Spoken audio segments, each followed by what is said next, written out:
please call the meeting to order. In compliance with Federal Information Act and notice this meeting was submitted by fax, Spartanburg Herald Journal, posted on the bulletin board and lobby of town hall. We don't have identification.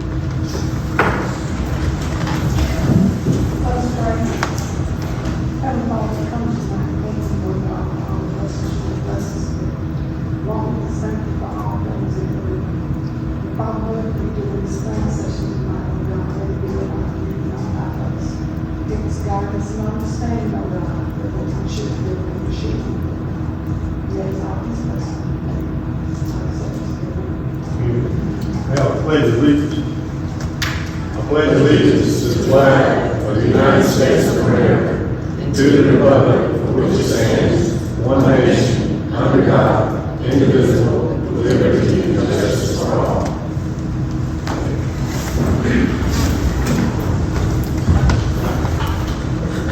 Okay. Welcome, everybody. Patrick, you want to do some introductions? Yes, I'm going to introduce Appalachian Council of Governments, Jeff Bentley and Jeff Gilbo. They're going to come up and start the presentation, and then they'll introduce the rest of the guests. Okay.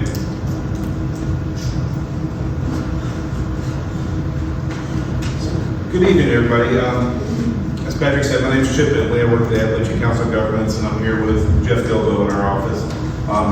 Some of y'all might have talked to Lance before, who was leaving us, so I'm going to be helping Jeff with this project now moving forward. And what we're here tonight to do really is just to introduce the process, what we're doing with the master plan and the comprehensive plan, talk about that and how they'll work together, and get some feedback from you on just kind of the key issues, what your expectations are, and make sure we're all on the same page with council and planning commission on that as we go forward. So I'll let Jason introduce himself.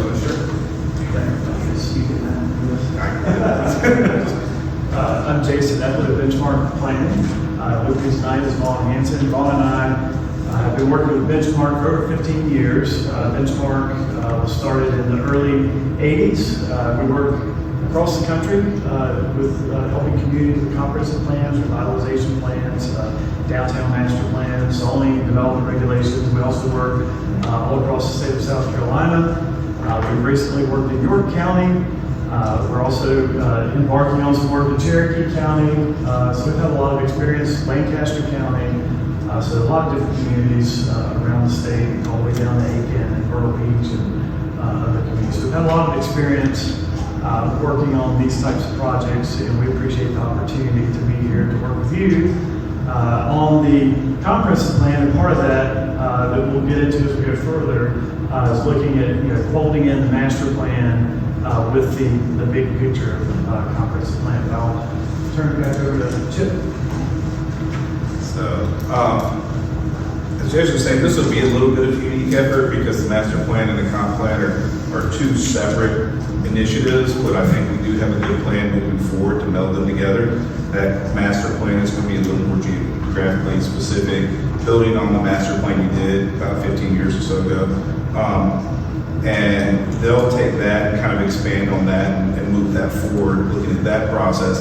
And then the COG will be taking a look at the comprehensive plan, which is more a large, it's the entire community, it's not just certain specific areas, and it's going to look at it a little more comprehensively. We'll be able to incorporate what comes out in the master plan into the kind of those goals and strategies that are set out within the comprehensive plan. So in the master plan, we'll incorporate those in. So I think we'll be able to do this in a way that makes it all seem like one unified effort, even though technically it's two teams working kind of parallel on different aspects of it. It'll be our job to make sure that the outward-looking process all seems unified in like one effort, so there's not a lot of confusion about which is which. So you might hear us refer to it all as one thing, but that's how that'll move forward, and that'll be up to us to try and help to make sure you guys are on the same page. And if there's ever confusion or anything, make sure you ask us and talk to us, and we'll try and work through how they fit together. So I think that's going to work well. As I said, the comprehensive plan is a little bit broader document. I'll just kind of give you a little kind of quick, there's some in the handout there, but when you think of the comprehensive plan, one, that's a state required document if you want to have land use regulations. So if you want to have your zoning, you want to have your subdivision regulations, you have to have a comprehensive plan in place by state code. There are 10 elements within that code, and I can't recite all of them when I started. So I did the last comprehensive plan for Pacolet in 1999. I was a wee bit younger. And so there was only 7 required elements. There's 10 now. But so population, economic development, natural resources, community facilities, cultural resources, housing, land use, transportation, private investment, and resiliency. What I will say is the traditional form, like your old comprehensive plan, had each element was like its own chapter and had its own set of issues, goals, and strategies. We've kind of evolved that. The comprehensive plan doesn't have to be quite that straightforward, and we really look at this as more strategic, as a strategic document for the town. We'll try and help you identify kind of those 4 or 5, 6 key issue areas you have, and build out those issue areas and give you goals and strategies to work towards, achieving whatever your vision is. And then we'll make sure that those goals and strategies tie into each of the elements within the plan. So we'll reference that. It will not look like the 1999 plan where you just have a bunch of elements and goals that maybe, tie, you have to like reference this page and that page and this page with that. So we will try and make that a much more useful document for you, a more strategic document, so you can go back and say, what is it we said we wanted to do? Let's look at this. What have we achieved? And we'll have that within the end of the document, so that you can kind of understand what you wanted to do, what you thought the timeframes were, what the responsibility for doing that was, and it gives you an easier way to go back and say, okay, is this successful? Is this not? So we'll work through that as we go on the comp plan itself. So hopefully in the end, what you would have, we would then take what Jason and his team are doing and incorporate that into those elements too, in that strategic part. If you look at the process, tonight is our kickoff meeting, and I think we have a chart there that kind of loosely formed, shows it. Hopefully, we would go through this process and get to adoption by the end of spring next year, April or May, for adoption from you guys. So we'll be working through that. There's a lot of different elements. There's a lot of things that will be kind of done parallel. So initially with the kickoff, we're going to do a lot of data analysis, bringing in data, things like that. We'll also be doing some public input sessions, trying to get information.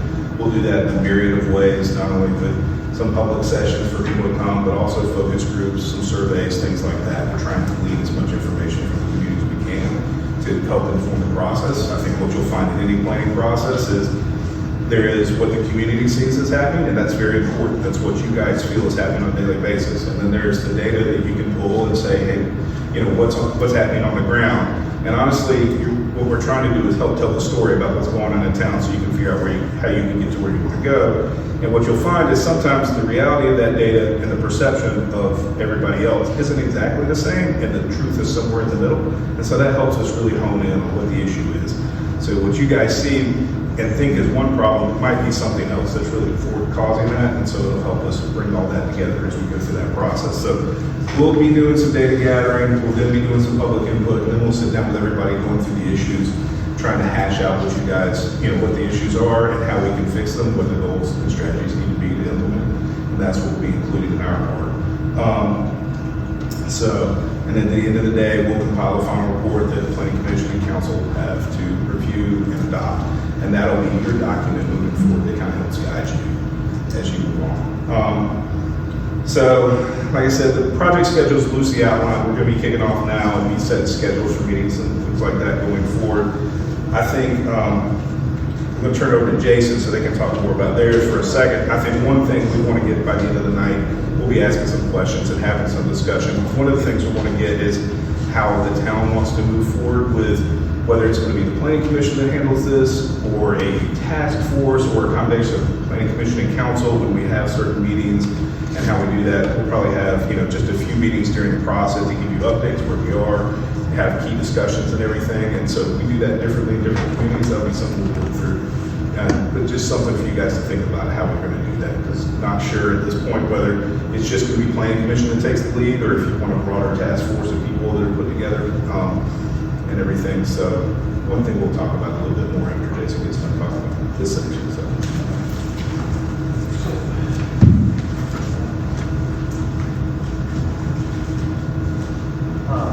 We're going to hand out just a map here real quick.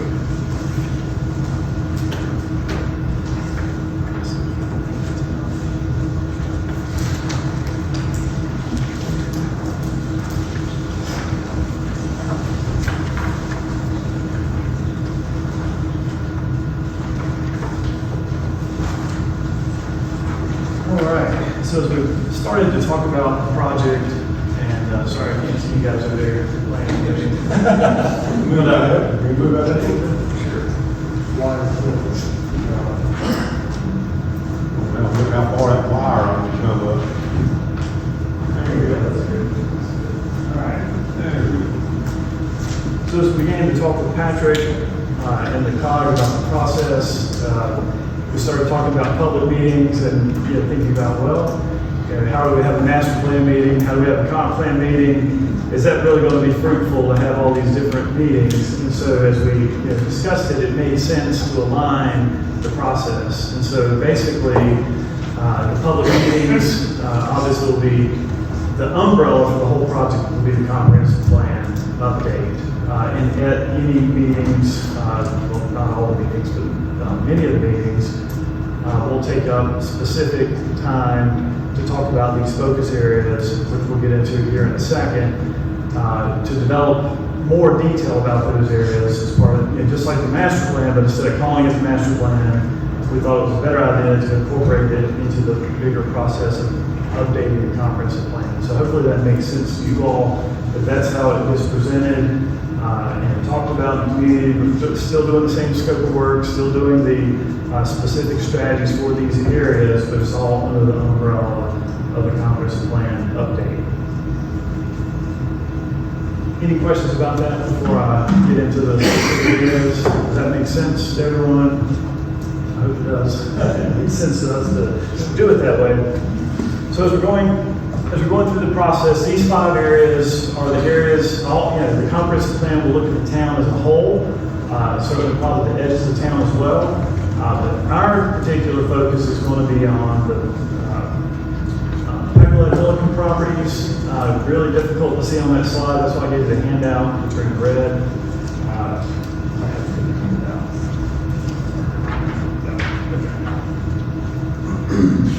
It also includes the green area, which is the amphitheater area around there, the flats, which is in blue, the whole mill site in yellow, and then what would be considered the downtown area in orange, over there at 150 and 9.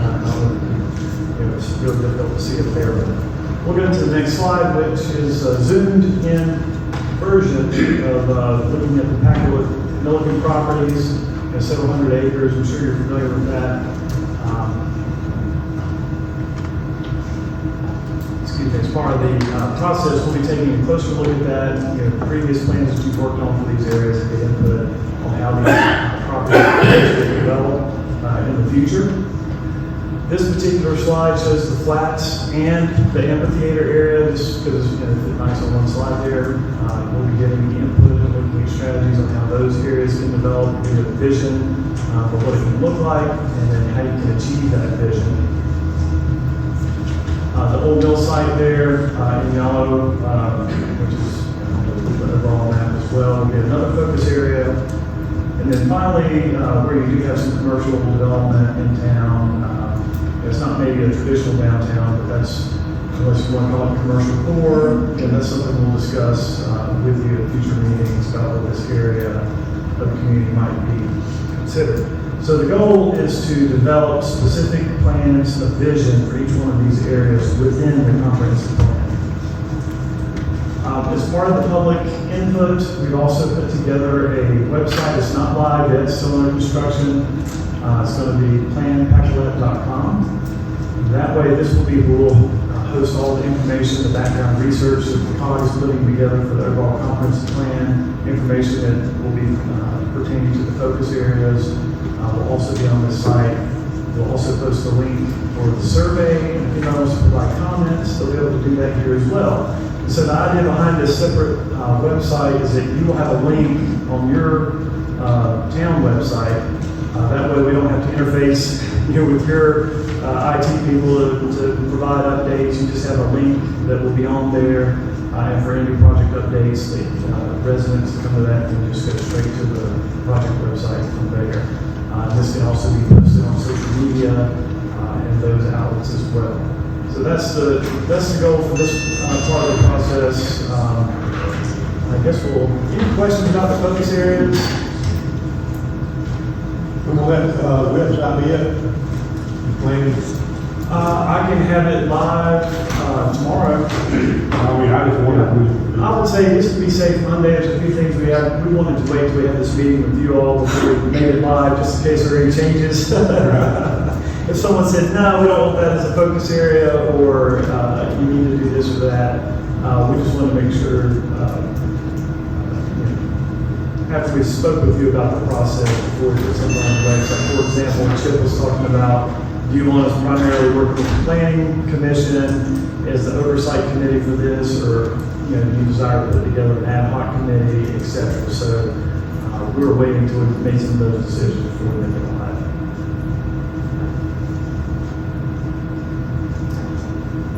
Got Old Mills. Is the cloth room be part of that, or is that part of the flats?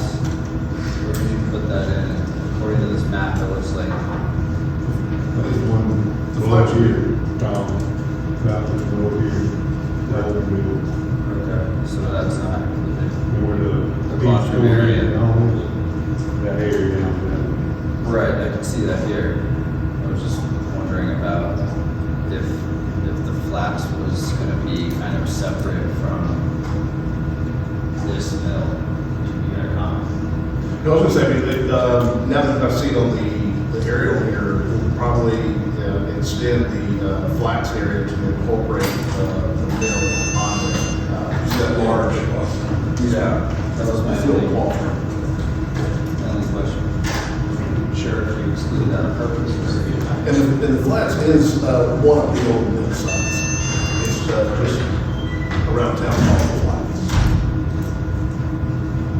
So I don't know if that should be in yellow or blue. Make that part of the flats, or would you make that part of the old mills? I think flats. Yeah, in terms of planning for that area, it's contiguous to it.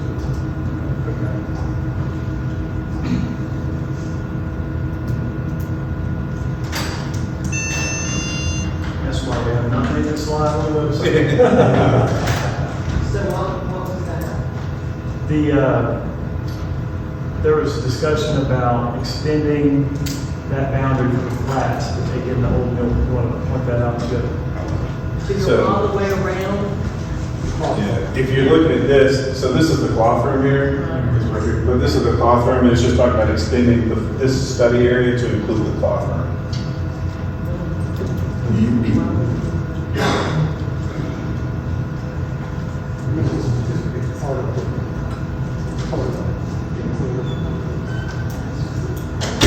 Well, and as we dive into this and work with you all over the next couple of months, these boundaries could change.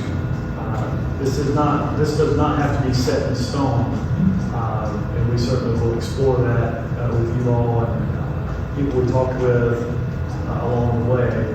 So we'll be looking at these boundaries; they're not hard and fast. But we want to make sure we start off pretty close. The downtown area could be a lot more too.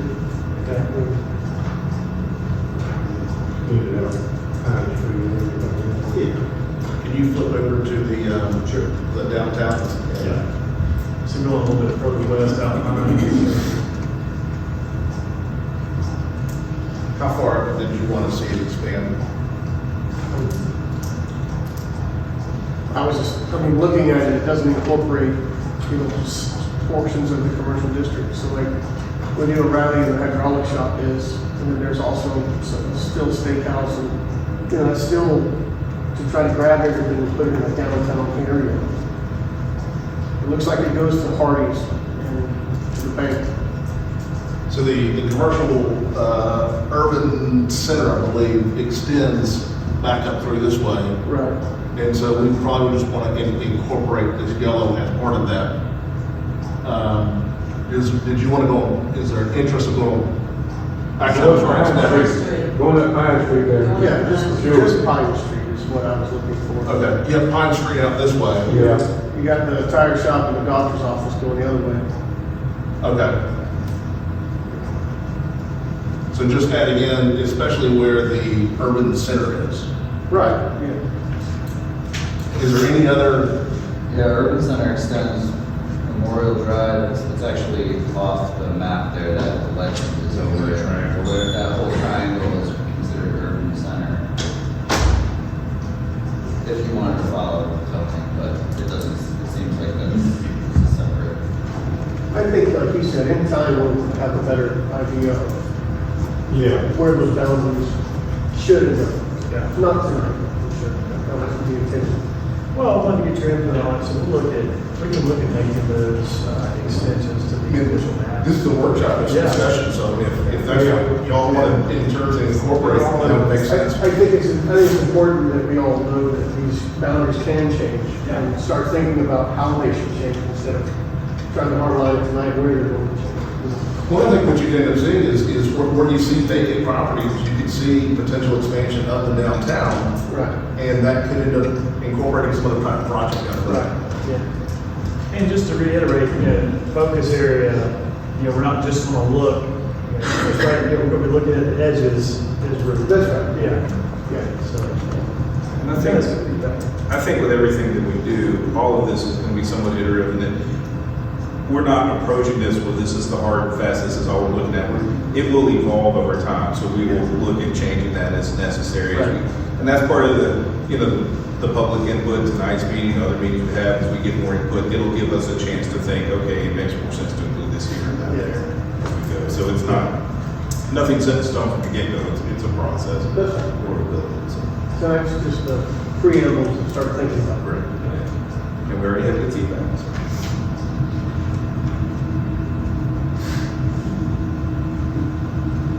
So it'll probably be early next week before we go live with this, because we're making some adjustments. But soon enough, it's there, we've pretty much got the bones of the website built, it's just adding some of this discussion. All right, any other questions before we move on to the next discussion? Are you covering the survey of the Yeah, I'm just going to do that and I'll jump in.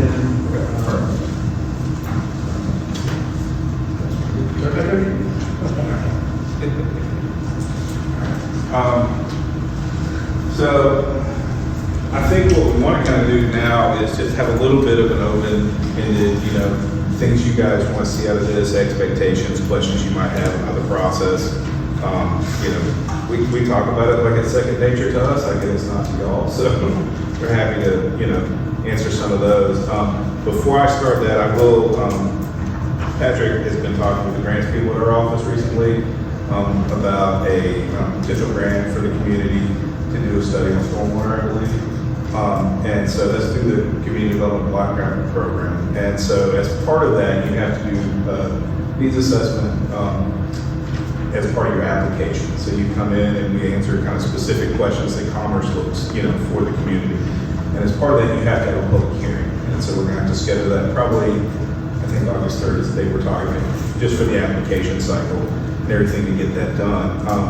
We recognize that we're kicking this off right now, but we're probably not having a public input session by August 3rd. So we're gonna have that needs assessment and public hearing as a separate one. I'll be doing that, Jeff and I'll be doing that, so we'll make sure that we kind of incorporated the questions in the needs assessment are a little bit niche to Commerce, the Department of Commerce, who you're replying to, and the questions they have. They will inform the comprehensive plan, but it's not the same as the comprehensive plan meeting. We kind of drill down on specific issues for that. So just want to give y'all a heads up that we'll be having that. We'll make sure we kind of explain this to everybody that comes for that. There'll also be a survey that goes along with that. Needs assessment part that we can use for the comp plan process, but it's still specific to Commerce's questions. So just want to give y'all a heads up that that's coming. So make sure you don't know when you hear about this needs assessment, you're like, well, I didn't know about that. And why didn't they have a meeting? Because it's not part of the planning process. So,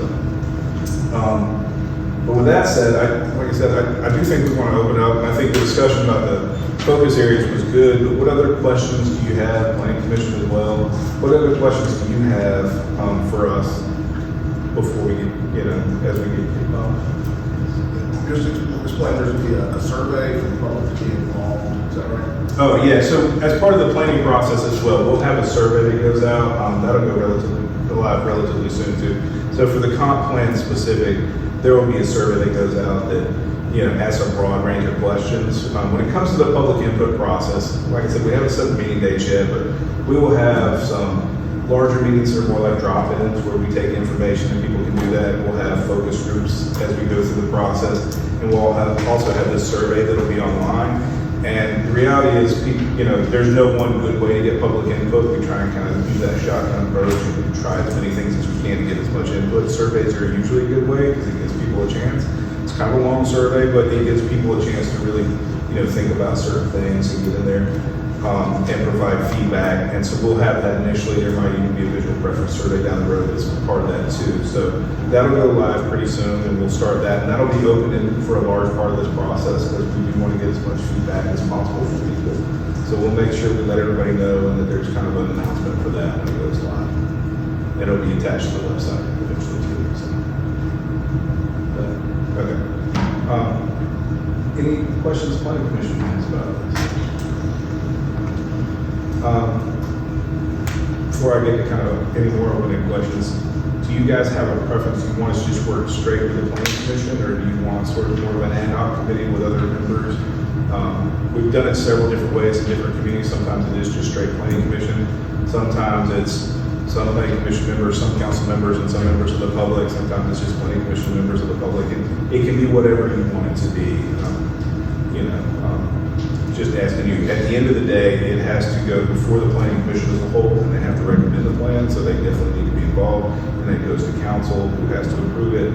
So you guys definitely, you know, need to be involved. And we will have certain meetings along the line where we'll have planning commission and council together to give you updates on where we are and what we're talking about.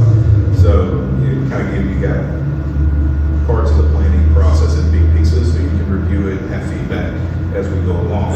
But then any other working groups that we have, just, you know, for you guys, what your preference would be. Planning commission is I don't want to be involved. okay. Just a comment, if you want to do like a half and half, and you'll nominate 3 or 4 people, they nominate 3 or 4 people, then that group ends up being the ones who are kind of driving this whole Is there a process. certain number of people you're looking for? There is not a set number. I will say that, you know, when you get too big, once you get to past 10 or 12, it usually gets a little unwieldy for everybody. But in this case, it's not a voting group necessarily. It is just a feedback group. So it can be as many as you want, but yeah, we can have. So we'll continue. We'll talk with Patrick, you know, as we go through. But I think if it's a makeup of, you know, like he said, some of y'all, based on the planning commission, if you think there's other community members that would be good for this, they can be part of it too. So we'll kind of work on finalizing that as we go along. Because we're just kicking off now, so we'll start some of the data collection and everything. We can work through that. So just something for you guys to think about as we move forward. So if you want to participate in that. I guess after that, what it really be was, you know, what are y'all's expectations for this process? You know, what were you thinking? What do you want to see out of this? What do you want to make sure we include? Whether that's certain issues that are, you know, kind of really hit home for you guys that you want to make sure that we dig into, or just your expectation at the end about what you think is going to happen and clarification. Well, I think we have a clear view of where we're going. I mean, you know, that major thing, you know, where we're going, what we, you know, what we're going to have at the end. You know, I think that's one of the things. To have a clear view of what we want. Okay.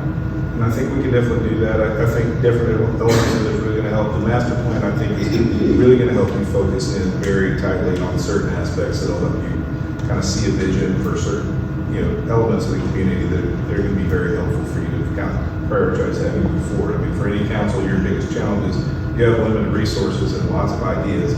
How do you strategically say, okay, here's our top priority, and this is how we move, or this, you know, and that's a challenge in every community, no matter the size. So, you know, that'll be part of it. You know, it's figuring out how to figure out what the number one priority is, what the number two, how you work through those, how you take advantage of opportunities that come along, whether it's, you know, funding from this grant or somebody else come in and say, hey, I want to help you do this, whatever it may be, just making sure you're ready to take advantage of those when it comes.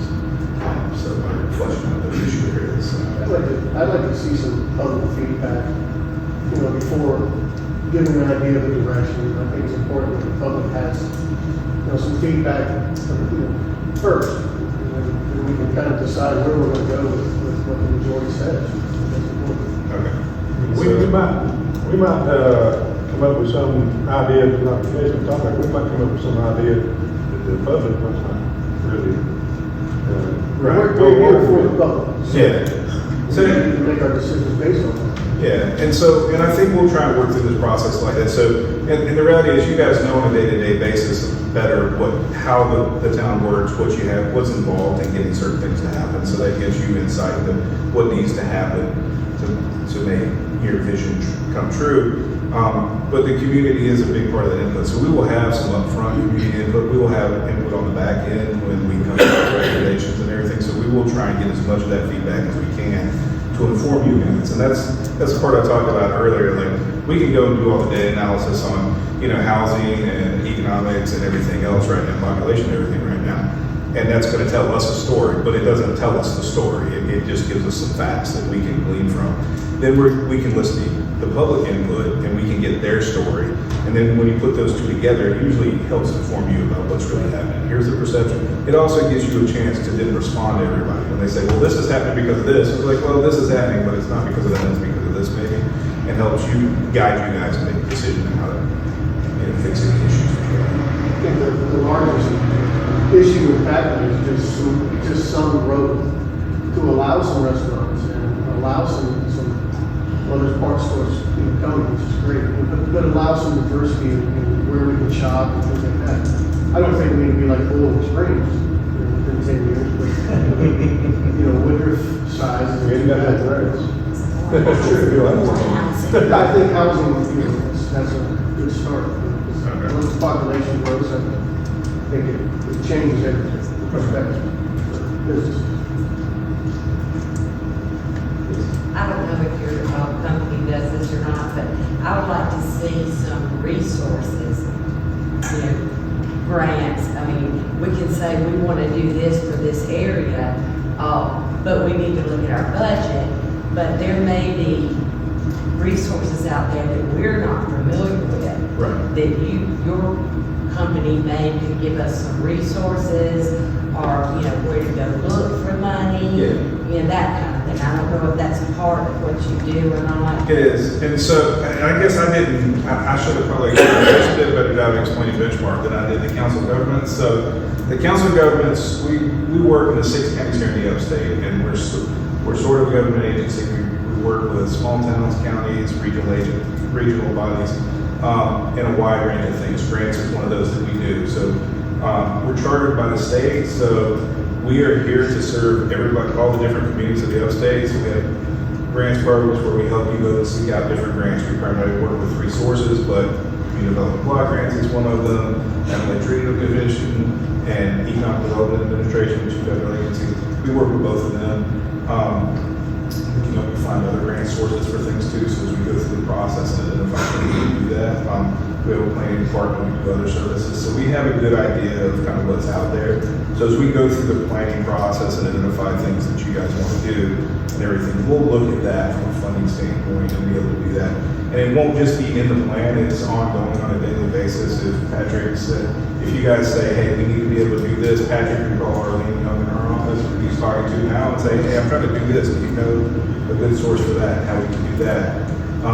Trey Eubanks, who some of y'all know already, who served as an administrator, he has a long background in city administration, and he has a good idea of funding sources for different ways to do different things and everything. So we are a resource there, so not only will we be in the plan, but we're just a call away from that standpoint as well, for Patrick or council.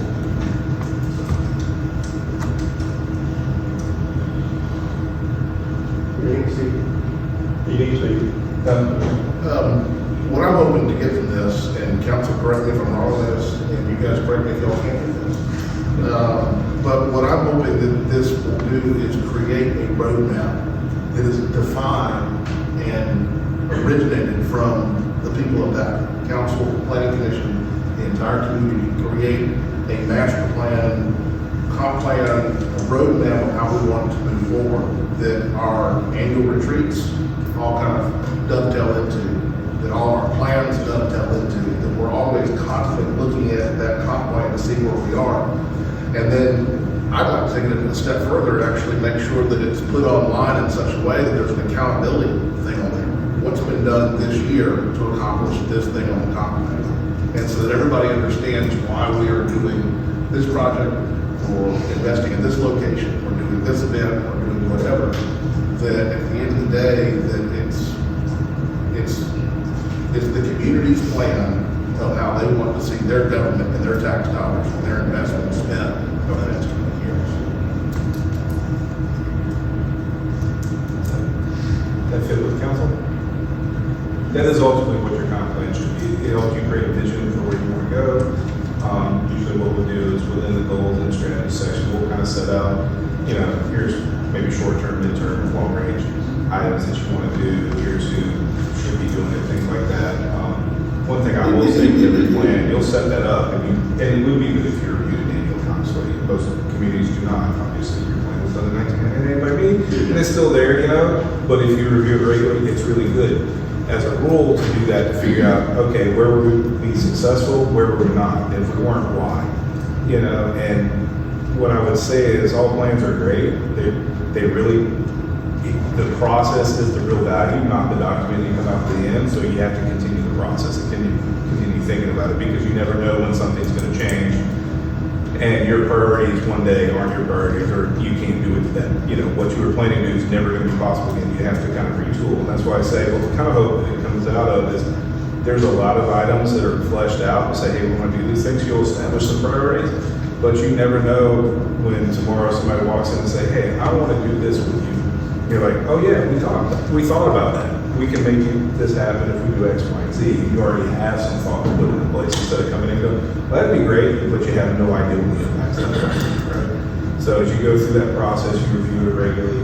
It gives you a chance to see where you're successful, where you're not, where you're making progress, and figure out why, and be able to kind of retool the approach if you need to as you go along. So. I like the idea of the plan to include all the sections of happening, not just certain areas. It will. So, and that is, the master plan will be those focus areas, but our job, Jeff and I's job, will make sure that the comprehensive part of the plan does include all the areas of Pacolet. So, and I think both will be incorporated in a way that gives you an idea how to do with all of that. And I think they complement each other well, and will work well with so. I know we keep talking about community and having the community involved, and I know this is the day of technology, but we can't assume that everyone has a phone or a computer or a laptop or anything like that. So I think it's important that we try to figure out how to get the surveys and information out to those. We don't have that technology that can clue in what others can, with their laptop. We can certainly incorporate that. I know one thing that we typically do when we have like community meetings, it'll be more of a drop-in style. It won't be the traditional, I sit up there and talk and then I listen to people talk one by one. It'll be, you can come in, you can write your comments, you can put a sticky on a map, you can fill out a paper survey while you're there, or you can just have a conversation with someone, and get feedback like that. So we'll have some sessions like that. And then we can work with the town to make sure that there's paper copies of the survey available that we can incorporate, and they can collect, and we can input as we go along, things like that. Like something available to the libraries and public places like that, so pick it up. Yeah. And that kind Right. of comes with this. Sure. Yeah, we can work on all those ways, trying to make sure we get everybody. What are the issues of the day for you guys? At your council meetings, where are you guys chewing on to figure out what you're gonna do next? We can work on making the town more business friendly. Okay. Not just attracting businesses, but making the process to start a business easier. Streamlining that. Highlighting benefits of moving your business or opening your business to Pacolet. Okay.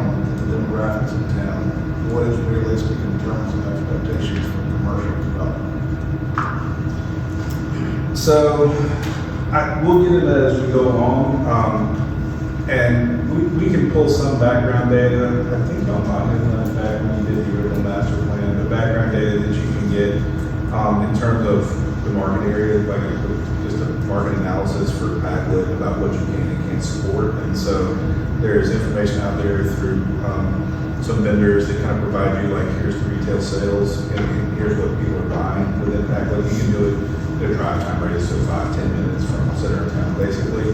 So you can do it like that. It'll tell you, how much is being spent on goods and services in Pacolet, those areas, and then it'll tell you based on the incomes, a general factor based on the income of zoning, of the census tracts and everything, what the spending of the residents are in that area. And it helps you kind of identify, okay, is everybody going somewhere else? Is there a gap? We are collectively spending $30 million in these retail services, but only 20 million of it's being spent here, or is it vice versa? And so we can do some things like that to give you an idea of the picture on the ground. And that's where I say perception and reality.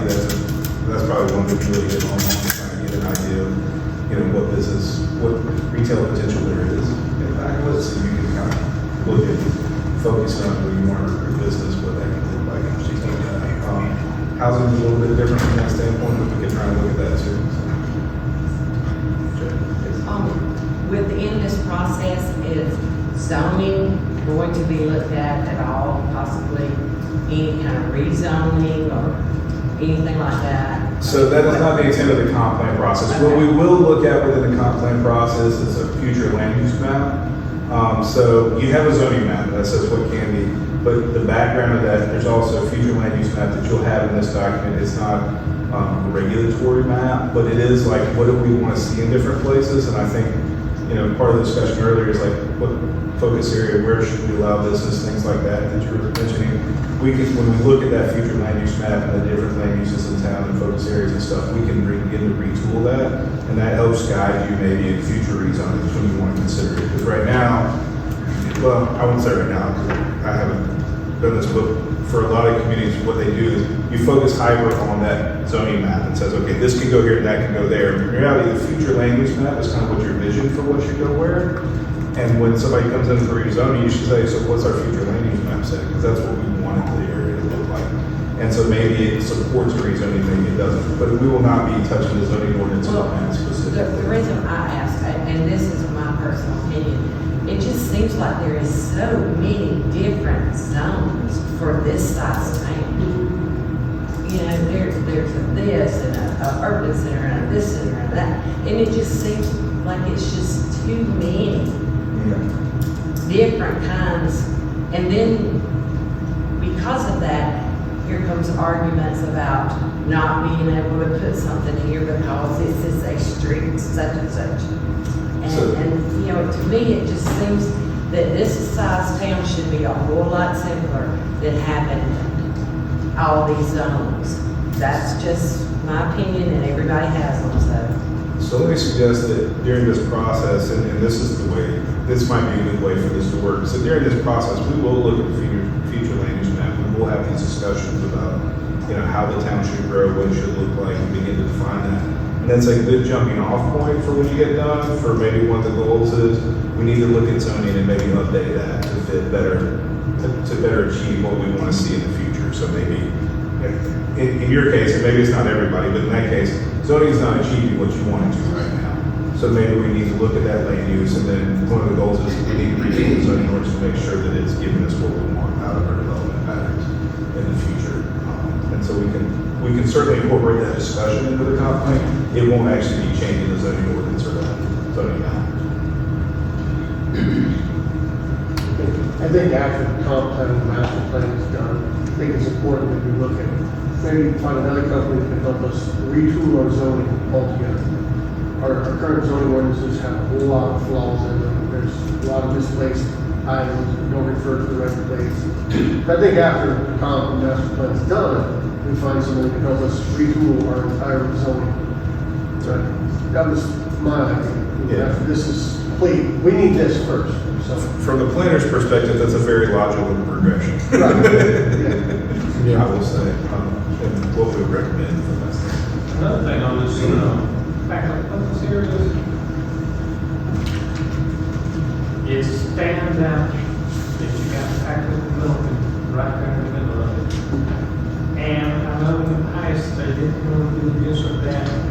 what they wanted to do. Is there some conversation already started with that group to get them a little more open and, Yes. because, I mean, look at that. What do you see? The packet. And they pay No taxes. no taxes. That's just, But it are little taxes, I don't know if they're, I know in dealing with them in the past, they're aware of no way. And that's just what they do. And that's gonna hurt taxes, and it has in the past because people need to go to what they're doing. So one thing, and I'm just kind of preface, I've had some initial conversations with Jennifer Calabria from Pacolet, and it sounds like they may be more interested. I think, just based on my conversations with her, that as we go through this master plan process and involving them through the entire process, they're more likely to open up what ends up happening with the property. With the passing of Mr. Miller and Ron, they're really selling a lot more property than they ever did. But she has told me that they are open to the idea of selling and developing this property based on how this master plan ends up going. They were actually involved a little bit in the process that we were going to select. They're interested in this process. And they own 10% of the town. So I'm good to know. I'll relay a story about a different community here in Spartanburg County, Lyman, that speaks to this a little bit. So for those of you who know Lyman, it's got a great village and it's got a vacant, terrible, godforsaken, except for one old warehouse that sits there. And we worked with them several years ago on the planning process, 2016, 17-ish. And you know, in that planning process, when we looked at their focus areas and everything, one of the things we said was, they always said, well, we can't do anything. It's a donut hole. It's in the county. It's not in the city. It's 5 different parcels owned by 5 different people. They own one of them, but they own the parking lot. 4 other people own little pieces of all that and everything. But it's like 20 plus acres in the center of their community. And the one thing we tried to tell them at the time, because they said, well, we can't do anything about it. We don't know it. It's not, it's not our hands. And we finally said, listen, the reality is that property is going to define Lyman for the next 50 to 100 years, regardless. If you do nothing, if you do something, maybe you want to take some control of that, right? And so we made them start thinking about what that's going to be, what that might look like. They didn't have control or anything else, but they developed a plan for how they wanted to proceed and try and move forward. So when the opportunity came, it would be there. Fast forward, they have now actually purchased all those properties. They've done environmental assessments for brownfields, I don't think, and they're now looking for developers that might work with them. So in this case, this would be like, if a developer comes here and says, hey, we might be interested in that, they want to know what you want to do. They want to see that you've invested time and thought into that. So to have the discussion about what that could be is beneficial, even if you don't have control on what that will be down the road. It gives you a starting point to have that discussion with somebody. So I do think it's a beneficial discussion to have that focus area, even though I do understand, having been involved back in '99 and during the master plan, I do understand the frustration of, out of your control and everything, but I do think it's a good discussion to have. So when the opportunity presents itself, you're ready. how did it get to a point in the past that they don't pay taxes? What did they give us for us to give them that? It's ag property, agricultural So use. we didn't enter into any kind of. No. This is their, okay, gotcha, all right. They own a lot of property throughout the state. It's basically a state agreement. They basically tree farm, and so I think it's like $1 an acre is what they pay tax-wise. Okay, but say Victor Park, for instance, they're not tree farming there. How are they allowed to have this ag? How are they allowed to do that when they're not doing what? I'm not party to the agreement, so I'm not exactly sure what that arrangement was. It has been in place for a long time. You guys are not alone in this, especially in the upstate. Pacolet, Milliken now, used to be Milliken, they own these types of properties everywhere. The one thing I would add about, it's good to have a discussion about it, is that they are looking at properties like this, and it's almost like Pacolet Pelican, which is, you know, an arm now of it, but they've become more development focused. They are looking at how to build out some of these properties. There's a big project they're about to do over in Pendleton, Clemson area. There's some others they've been looking at. So they've become a little more progressive and proactive lately in trying to build those out. So all that is good news, because it is just vacant property that's not serving. The idea that you could get anything going there would begin to serve, you know, from a tax base standpoint, would certainly improve. You know, I think it's said, you know, they're open, you know, we can do this, master plan and, you know, they're open, you know, I'm sure they'll be open. Right. Discussion. They've made comments, they've made comments in relation to when Elaine Harris was working on doing the flats and doing the Riverwalk project. Jennifer's made comments that when that gets developed, it would make sense that the town ends up owning the property. They have some, you know, if that would have gone forward and they would have developed it the way that plan was out there, I can't speak for Pacolet Pelican, but based on the conversations that I've had, they understand that it makes sense that they would give the property to the town for that particular project. That is not to me to say they can change their mind tomorrow. I mean, there's a lot of options within that, and I think they would look at a wide range of options. So it's an opportunity for the town to look at it, think it through, and have an idea of what you would think is ideal. It doesn't mean that's how it's going to end up, but you would at least have that discussion ahead of time, so when they came in, you knew what your priorities were, what you were trying to achieve, and had a place where, you know, you're essentially the bargaining team. They're going, hey, we want to do this. And they, hey, we want to do that. You go back and forth. They say, hey, we want to do this. You're like, you hadn't thought about it. You're like, okay, sure, because you don't have any other alternatives. It'll help you as you think through that process. I know that conversation has to continue and keep pushing that, because I know when I was on the school board, that we were able to get some property from them for free. But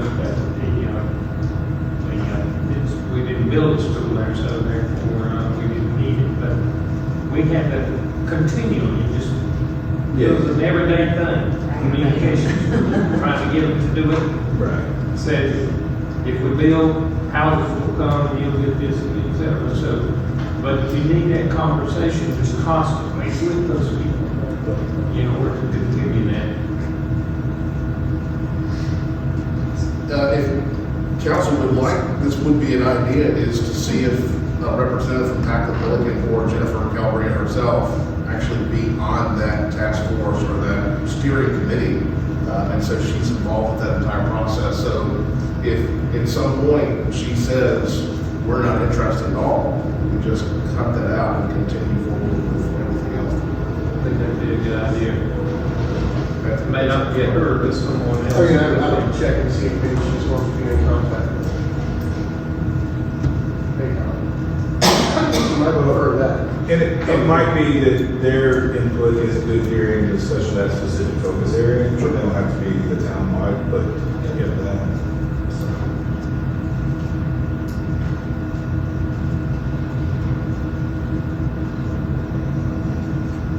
Any other comments? Any questions, Jason? Good discussion, okay. Yeah. Correct. Pages and notes. That's what we're here. In this process, if the planning commission are the people who are gonna be working on it, are we gonna have access to any kind of financials of the town? Because it would do absolutely no good for us to plan all this and not know where this town stands financially. So, the short answer to that is no.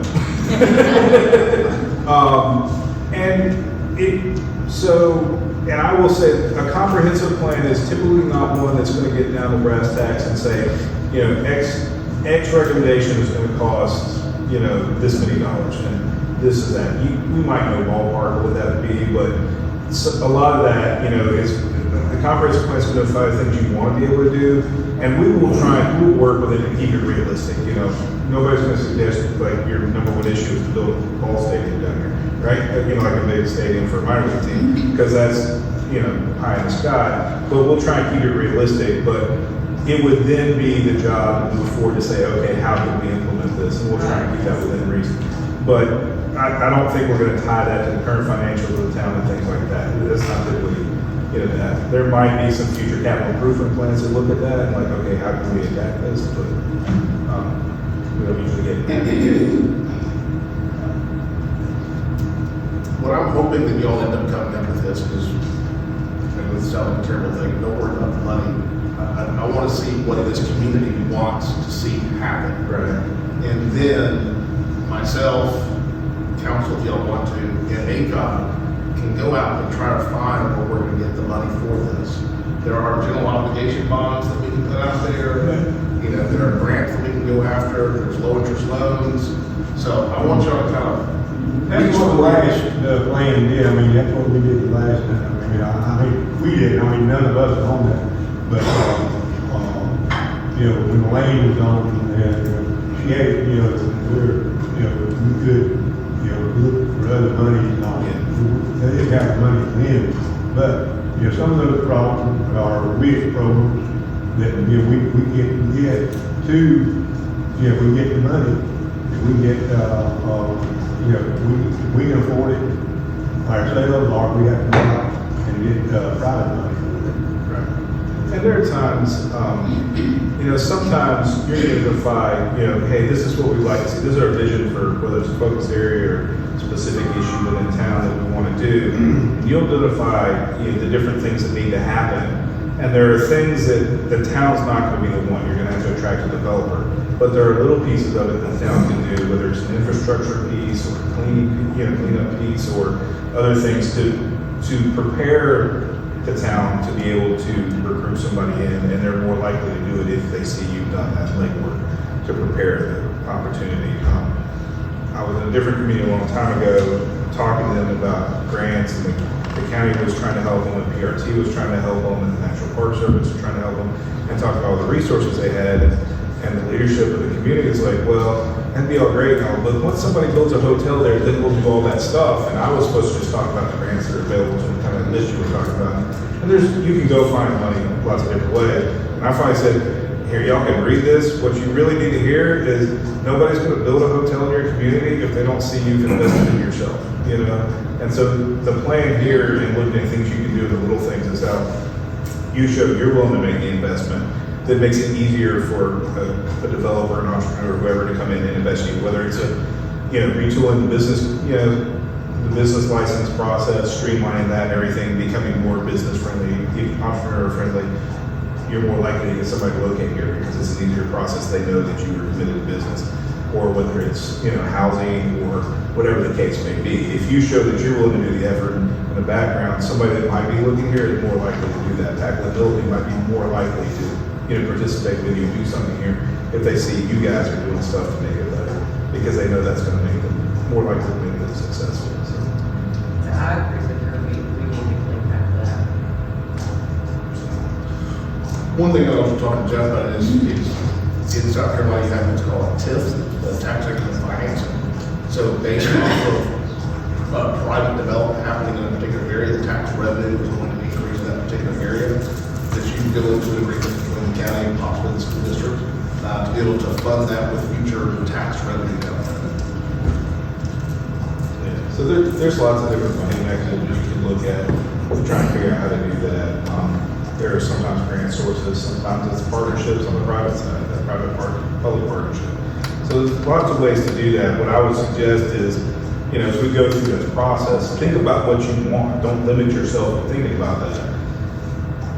We will try and, rein you in when it gets completely, out of realm of possibility, but for the most part, you need to think about what you want to be, and then we'll try and form the plan into achieving that vision in something that's realistically possible. It doesn't do us any good to have a plan that says you're going to do X, Y, and Z that you can never really achieve, but if there's some scaled down version of that, some facsimile of that, then we can say, hey, you could do this. That's what we want to get in the plan, and that's what the discussion over time.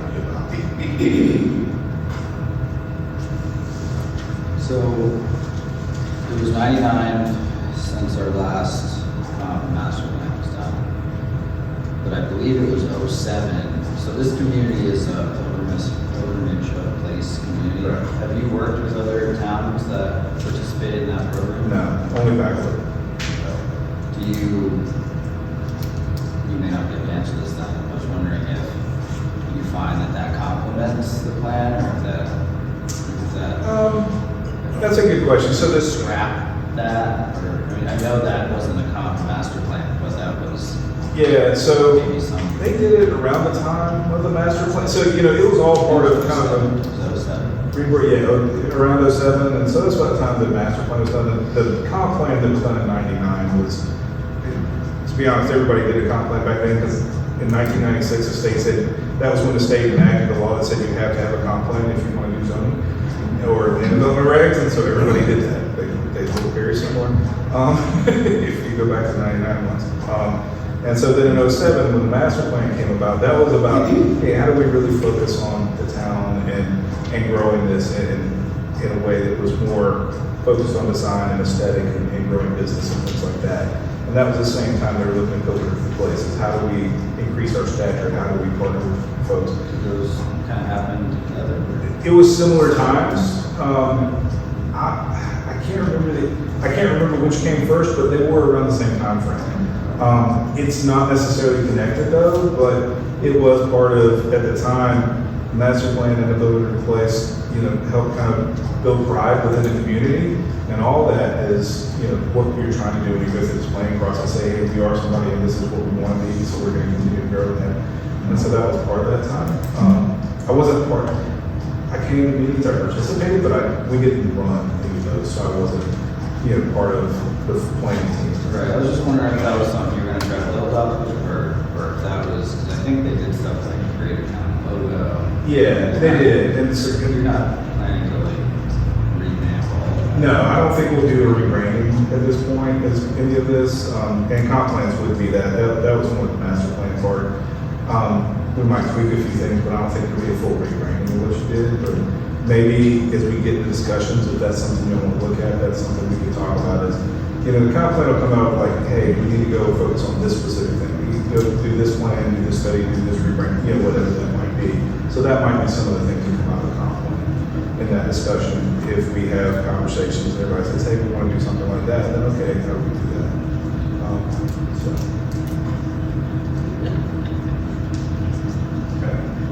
Is there any consideration or distinction that you take into account when evaluating feedback, that there is community feedback for those who live in the community versus feedback from those who don't live in the community? Do you ever have a situation where you have people from outside the community that are coming in and trying to skew the information? Or is that something you look at? It's never been an issue in the planning process I've had. Have I had planning processes where you knew somebody that wasn't a resident? And sometimes it's a gray area, so sometimes it's a business owner who doesn't live in town. My personal opinion, that person owns a business in town, they're, you know, a resident and have just as much stake as anybody else, maybe more because it's a business. But I've never had it in numbers that affected it drastically from that standpoint. And honestly, if somebody lives just outside town and identifies as somebody from Pacolet, then they probably have some interest in Pacolet, and their input can be helpful. We all take it. It's never been enough to skew. I mean, it's never been typically more than a handful. And at the end of the day, all that discussion that happens, it can't really do anything because everybody's elected on council actually lives here, so they have fun to say.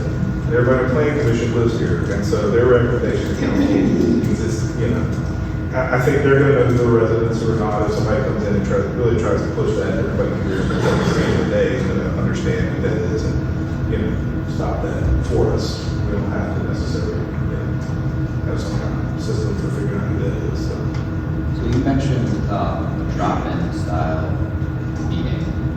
I recently went to one of these in Spartanburg for their Morgan Square development, and it was actually a really fun event. They had different stations, and it was almost set up like games, or you could provide your input. You got little points for participating in each station. Do you anticipate something that big? I don't know if you're familiar discuss the exact format, yes, and we'll talk about with the committee or the planning commission who we're gonna work with, we'll talk about what they think might work best. Some of that could be, you know, it just depends on what topics are kind of emerging, and how we'd like it input, you know. We'll make it fun, but I don't want to do like, you know, I don't know, it's, you know, we want to make sure we do good, but. You know what you're doing, I was just curious. Yeah. How they would drop that. We try to do it different kinds of ways, make it interactive, so that you don't just come and, like you know, Chip was describing earlier, hear one of us get up and talk for 20 minutes, you know, which we can do. But, you know, I think, you know, having maps that are clear to look at, talk about issues, talk about all of this. You know, we talk about cleaning up the town, but where? You know, what is it? This part of the corridor? Is it over here in this neighborhood? You know, so there'll be opportunity for people to actually point on a map. This is what I'm talking about. Right, so my notice was like, the participation was much higher than I would have expected. It's kind of a boring subject to some people, but you had a wide demographic there because you had big maps. Where do you feel safe in the square? Put a red, you know, sticky there. Where do you feel most least safe in the square? Put a red. Yeah, so we'll look at ways that will engage. Right, I think that would help a lot. And you can always give away free food, that helps. What's that? Free food always helps.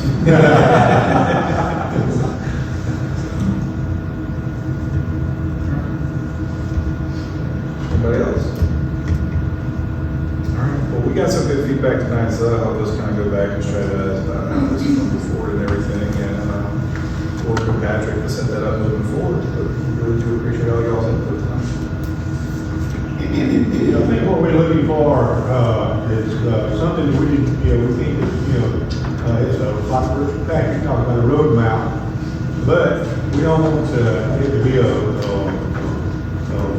book we put up on the shelf and get, you know, yeah, it does. We want to have a working plan that we can do and not have something, you know, that we do and put up on the shelf and give that. We want to do it, you know, what we said we would do. 300%. So that will be the objective of all of us. Thank y'all very much. Thank you.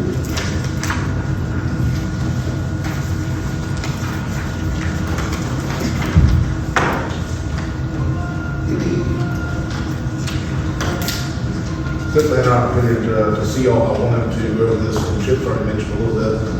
One of the last meetings we talked about doing a townwide stormwater plan, and talking to Summit Engineering, have a very rough estimate, approximately about $100,000 to do a townwide stormwater evaluation and map of the entire system.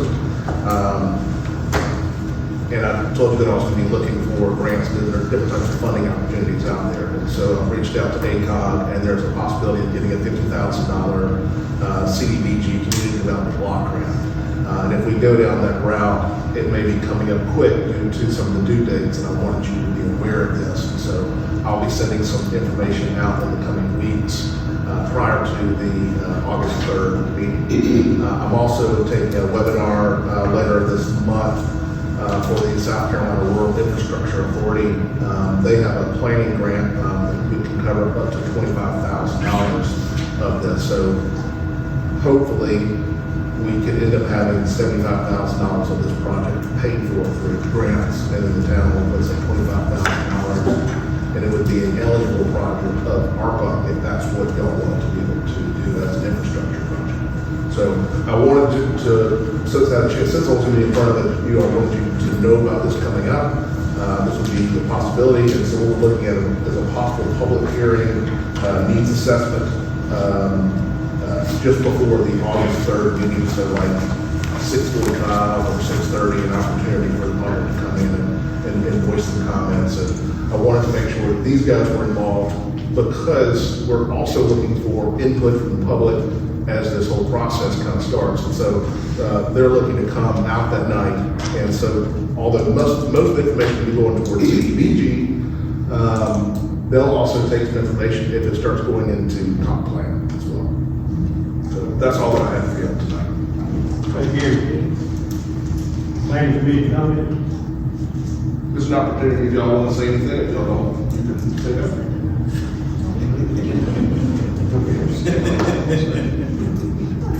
I'm actually just saying, you know. Well, we appreciate y'all coming out, and we appreciate all the hard work y'all have done. Looking forward to a lot more hard work with us and with you all. I just hope we can get a good plan, get it workable, and get it in place. And like you said, maybe I even next year, so be good. We need a motion to adjourn. Make a motion to adjourn. All in favor?